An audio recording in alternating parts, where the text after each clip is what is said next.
அண்ணன் ஆம்ஸ்ட்ராங் அவர்கள் வந்து எனக்கு வந்து என்ன சொல்கிறது, ஒரு குடும்ப வழி உறவு அண்ணனாக தான் வந்து இருந்தார். என் அப்பாவுடைய ஒரு என்ன சொல்கிறது, அவர் ரொம்ப நோயுற்ற காலத்தில் கூட இருந்து பார்த்துக்கிட்டாரு, அண்ணனை பார்த்துக்கிட்டாரு. அண்ட் வந்து நான் வந்து திரைப்படத்துறையில் வந்ததுக்கப்புறம் வந்து எனக்கு ஒரு மறைமுக சப்போர்ட்டாகவும் நேரடி சப்போர்ட்டாகவும் நான் எங்கே போகிறேன் என்ன பண்ணுறேன் என்னை வந்து அவருடைய பார்வையிலே தான் நான் இருந்தேன். அவர் இல்லாமல் போனது திடீர்னு எனக்குமே வந்து ஒரு தனியாக நிற்கிற ஒரு சூழல் மாதிரி தான் எனக்குமே இருக்குது. அண்ட் அதை நான் பயங்கரமாக ஃபீல் பண்ணுறேன். ஆம்ஸ்ட்ராங்னா நான் உங்களை ரொம்ப மிஸ் பண்ணுறேன்னா. அண்ட் வந்து அது ரொம்ப பெயின்ஃபுல்லானது தான் நீங்கள் இல்லாமல் இருக்கிறது. ஏன்னா நிறைய தலைவர்களை நம்ம பார்த்துருக்குறோம். ஆனால் நிறைய இப்போ ஆம்ஸ்ட்ராங்னு ஒன்று சொல்லுவார், மூர்த்தி அண்ணா வந்து எப்படின்னா அவருடைய கட்சியில் இல்லைனாலும் இந்த சமூக பங்களிப்போடு இயங்குகிற தோழர்களை வந்து ஒரு நாளும் கைவிட்டதில்லை அப்படின்னு அவர் சொல்லியிருப்பார். அவர் எல்லாரையும் வந்து தம்பியா அவர் வந்து ஏற்றிருப்பார் மூர்த்தி அண்ணன் அப்படின்னு தான் ஆம்ஸ்ட்ராங் என்கிட்ட சொல்லுவார். இப்போ என்னை பற்றியே வந்து அண்ணன் கிட்ட வந்து நிறைய பேர் வந்து கம்ப்ளைண்ட் சொல்லியிருக்கலாம். இப்போ ரஞ்சித் வந்து நீலம் பண்பாட்டு மையம் தனியாக ஒன்று ஏதோ ஒன்று பண்ணிருக்காரு, ஏன் அதை பண்ணணும், சினிமா பண்ணலாம்ல இதை பண்ணலாம்லன்னு சொல்லிட்டு என்கிட்ட ஒரு நாள் கூட வந்து நீ இதை பண்ணு இதை பண்ணாதுன்னு சொன்னதே கிடையாது. என்னப்பா பண்ணுற, இது பண்ணுறியா, சரி பண்ணு, இதை பண்ண போறியா பண்ணு, அப்புறம் வந்து இந்த விஷயமா உடனே வருவார். எல்லாத்துக்குமே என் கூட வந்து பயங்கர துணையாக நின்னவர். என்னை ஒரு நாளும் என்கிட்ட கேட்டதே இல்லை. அவர்கிட்ட நிறைய பேர் என்னை பற்றி போய் கம்ப்ளைண்ட் பண்ணுறாங்கன்னு எனக்கும் தெரியும். இவன் இதை பண்ணுறான் அதை பண்ணுறான் இப்படி பேசுகிறான்னு சொல்லிட்டு. ஆனால் என்கிட்ட ஒரு நாளும் கேட்டதே இல்லை. அதுவே என்கிட்ட வந்து சொல்லியிருக்கேன், என்னப்பா அவங்க அண்ணன் என்ன சொன்னாலும் உங்ககிட்ட எதுவுமே கேட்க மாட்டேன்றாரு, உன்னை இவர் எதுக்கு அவ்வளோ பிடிக்குதுன்னு சொல்லிட்டு என்கிட்ட வந்து நிறைய பேர் கேட்டிருக்காங்க. அந்தளவுக்கு என் மீது தீராத ஒரு பேரன்பை கொண்ட ஒரு அற்புதமான ஒரு அண்ணன். அவரை இழந்தது வந்து என்னுடைய வாழ்வில் மிகப்பெரிய ஒரு துயரம்.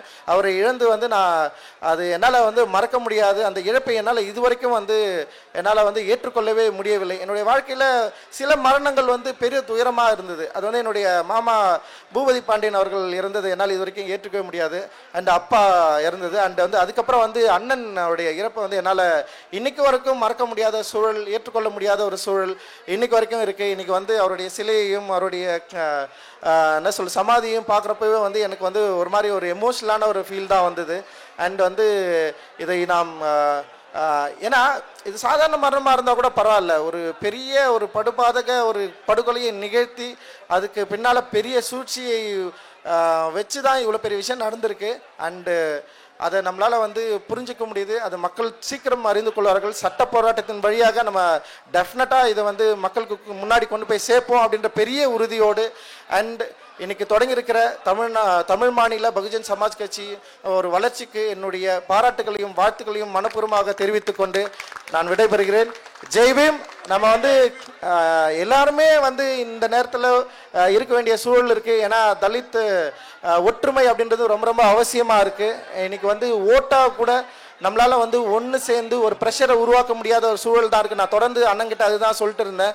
இவ்வளோ மக்கள் இருக்கிறோம் தமிழகத்தில் வந்து இன்றைக்கி வந்து சாதிவாரி ஓட்டு வந்து சாதிவாரி கணக்கெடுப்பு நடத்திய பின்பு வந்து தலித்துகளுடைய ஒட்டுமொத்த ஓட்டு எண்ணிக்கை மக்கள் தொகை டெஃபினட்டாக இந்த அரசுக்குமே வந்து ஒரு பெரிய அதிர்ச்சியாக தான் இருக்கும்னு நான் நினைக்கிறேன். அவ்வளவு திரளான மக்கள் தொகையுள்ள மக்கள் தொடர்ந்து எல்லா ஆட்சியிலும் தொடர்ந்து வன்கொடுமைக்கு உள்ளாக்கப்பட்டு கொண்டிருக்கிறார்கள். அவர்கள் தொடர்ந்து வந்து நீதி மறிக்கப்பட்டு கொண்டிருக்கிறது அப்படின்றது தான் வந்து நிதர்சனமான உண்மை. இந்த உண்மையை சொல்வதன் மூலமாக என்னை நீங்கள் வந்து எவ்வளோ நாளாக விமர்சிக்கலாம், எனக்கு அதை பற்றி எந்த கவலையும் கிடையாது. நீங்கள் என்மேல் எந்த விதமான வன்ம தொடுக்குதலும் தாக்கலாம், அது போல் எனக்கு எந்த கவலையும் கிடையாது. நீங்கள் எனக்கு பின்னாடி இந்த கதை இருக்குது அந்த கதை எந்த கதைனாலும் சொல்லலாம், அதை பற்றி எனக்கு எந்த கவலையும் கிடையாது. நாங்கள் பாபா சாஹேப் அம்பேத்கரின் வாரிசுகள். உங்களுடைய எந்த மிரட்டலுக்கும் எதுக்கும் நாங்கள் படியவே மாட்டோம், தொடர்ந்து ஈடுபடுவோம். தமிழகத்தில் எங்களுக்கென்று ஒரு நீண்ட நெடிய அரசியல் பாதை இருக்கிறது. அந்த அரசியல் பாதை ஐயத்திசாஸ்திர பண்டிதர்கள் முதற்கொண்டு பெரிய நீண்ட அரசியல் பாதை இருக்குது. அதுதான் நான் திருப்பியும் சொல்கிறேன். எங்களை நீங்கள் கைப்பற்றினீங்க, வளர்த்து விட்டீங்க, எங்களுக்கு நீங்கள் கல்வி கொடுத்தீங்கன்னா இன்னும் தொடர்ந்து பேசிக்கொண்டு இருக்க முடியாது அப்படின்னு நான் ஆணித்தரமாக சொல்கிறேன். ஸோ எங்களுக்கென்று தமிழகத்தில் ஒரு நீண்ட நெடிய அரசியல் பாதை இருக்குது. அந்த பாதையின் அடிப்படையில் தான் இன்னைக்கு வரைக்கும் நாங்கள் வந்து இயங்கிட்டு இருக்கோம். இன்னைக்கு வரைக்கும் அரசியல் மயப்பட்டிருக்கிறோம். எங்கள் மத்தியில் எந்த மதவாத சூழ்ச்சியும் உள்ளே இறங்காது. வெளிப்படையாக இன்னைக்கு வந்து இங்கே வந்து ஒரு பௌத்த அடிப்படையில் ஒரு நிகழ்வு நடந்துட்டு இருக்கு. ஸோ இந்த மதவாத சூழ்ச்சிகளுக்கும் இதுக்கு பின்னாடி இருக்கிற அரசியல் காரணங்களுக்கும் இங்கே இருக்கிற அம்பேத்கர்வாதிகள் என்னாலும் வந்து அவங்க வந்து துணை போக மாட்டாங்க, அதுக்கு எதிராக இருப்பாங்க அப்படின்னு சொல்லிட்டு பாபா சாஹேப் அம்பேத்கர் அவருடைய கொள்கையின் அடிப்படையில் நின்று நான் வந்து முழங்குறேன். அண்டு எங்களுடைய நோக்கம் தெளிவாக இருக்குது. நிச்சயமாக சீக்கிரமாக தலித்துகள் அனைவரும் ஒன்று திரள்வோம். ஒரு பெரிய ஒரு ஒரு உயிர்ப்போடு திரளான ஒரு பெரிய எதிர்ப்பு சக்தியாக இங்கு மாறுவோம். எங்களுடைய விருப்பங்களையும் எங்களுடைய நோக்கங்களையும் கேட்டு பெறுகிற நிலையிலிருந்து நாங்களே எடுத்துக்கொள்கிற நிலை சீக்கிரமாக வரும். அந்த நிலையை உருவாக்குவதற்கான நிறைய அரசியல் கட்சிகள் இங்கே செயல்பட்டு கொண்டிருக்கிறோம். எல்லாரும் ஒன்றிணைந்து செயல்படக்கூடிய சூழல் சீக்கிரமாக வரும். தலித் தலைவர்கள் அனைவரும் ஒன்று சேர்ந்து செயல்பட வேண்டிய தேவையும் இருக்கு. நிறைய கேள்விகள் இருக்கு. இப்போ அண்ணன் மரணத்துக்கு பிறகான நிறைய கேள்விகள் இன்னும் நமக்கு பதில் கிடைக்கல. உண்மையிலேயே கைது செய்யப்பட்டவர்கள் தான் உண்மையான குற்றவாளிகள் அப்படின்ற ஒரு பெரிய விசாரணைக்கு உட்பட்டு சில குற்றவாளிகளை கைது செஞ்சுருக்காங்க. இன்னுமே பின்னால் இருக்கிற நிறைய கதைகள் இருக்குது. மக்கள்கிட்ட அது சம்பந்தமான நிறைய டிஸ்கஷனும் இருக்குது. அதோட உண்மைத்தன்மையை இன்னும் தீவிரமாக ஆராய வேண்டிய தேவை இருக்குது அப்படின்னு அந்நியார் திருமதி ஆம்ஸ்ட்ராங் அவர்களே நிறைய டைம் பேசியிருக்காங்க. அதனால் வழக்கு மன்றத்தில் தமிழக அரசு வைத்திருக்கிற வழக்கறிஞர்களோடு நம்ம சைட்லையும் வழக்கறிஞரை வைக்கணும்னு சொல்லிட்டு தான் அவங்களுடைய நீண்ட நாள் கோரிக்கை.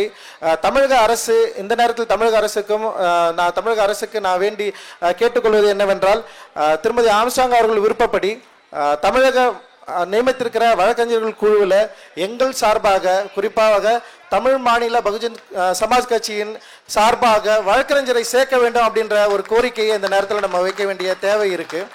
ஏன்னா வழக்கு இப்போ விசாரணை இப்போ இருக்கிற குற்றவாளிகளை மீறி இதற்கு பின்னால் யார் இருக்கிறாங்க அப்படின்ற ஒரு பெரிய ஒரு என்ன சொல்கிறது ஒரு சூழ்ச்சி இருப்பதை நமக்கு எல்லாருமே தெரியும்.